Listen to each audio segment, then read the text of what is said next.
Hello, my beautiful sponges. Hey, I sound less froggy today, and we're jumping into 1 Samuel 6, moving the ark to Jerusalem. Then David again gathered all the elite troops in Israel, 30,000 in all.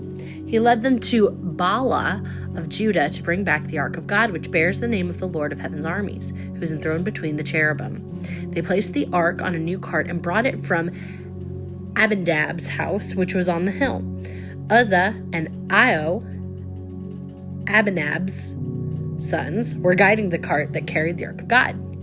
Ahio walked in front of the ark. David and all of the people of Israel were celebrating before the Lord, singing songs and playing all kinds of musical instruments, lyres, harps, tambourines, castanets, and cymbals. But when they arrived at the threshing floor of Nacon, the oxen stumbled, and Uzzah reached out his hand and steadied the ark of God. Then the Lord's anger was aroused against Uzzah, and God struck him dead because of this. So Uzzah died right there beside the ark of God. David was angry because the Lord's anger had burst out against Uzzah. He named that place Perez Uzzah, which means to burst out against Uzzah. Of course, and as it is still called today. David was now afraid of the Lord, and he asked, "How can I ever bring the ark of the Lord back to my care?"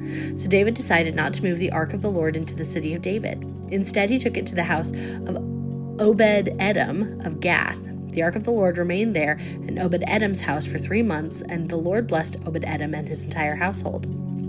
Then King David was told, "The Lord has blessed Obed-Edom's household and everything he has because of the ark of God." So David went there and brought the ark of God from the house of Obed-Edom to the city of David with a great celebration.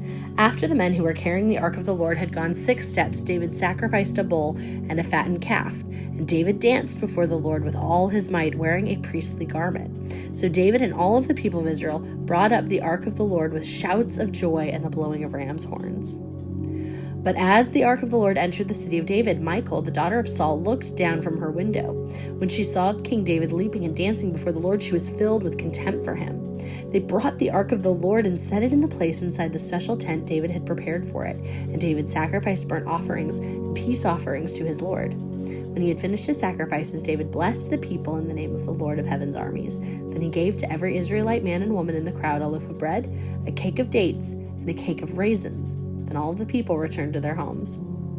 When David returned home to bless his own family, Michal, the daughter of Saul, came out to meet him. She said in disgust, "How distinguished the king of Israel looked today, shamelessly exposing himself to the servant girls like any vulgar person might do."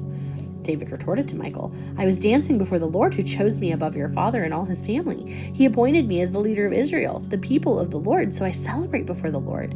Yes, and I am willing to look even more foolish than this, even to be humiliated in my own eyes. But those servant girls you mentioned will indeed think I am distinguished."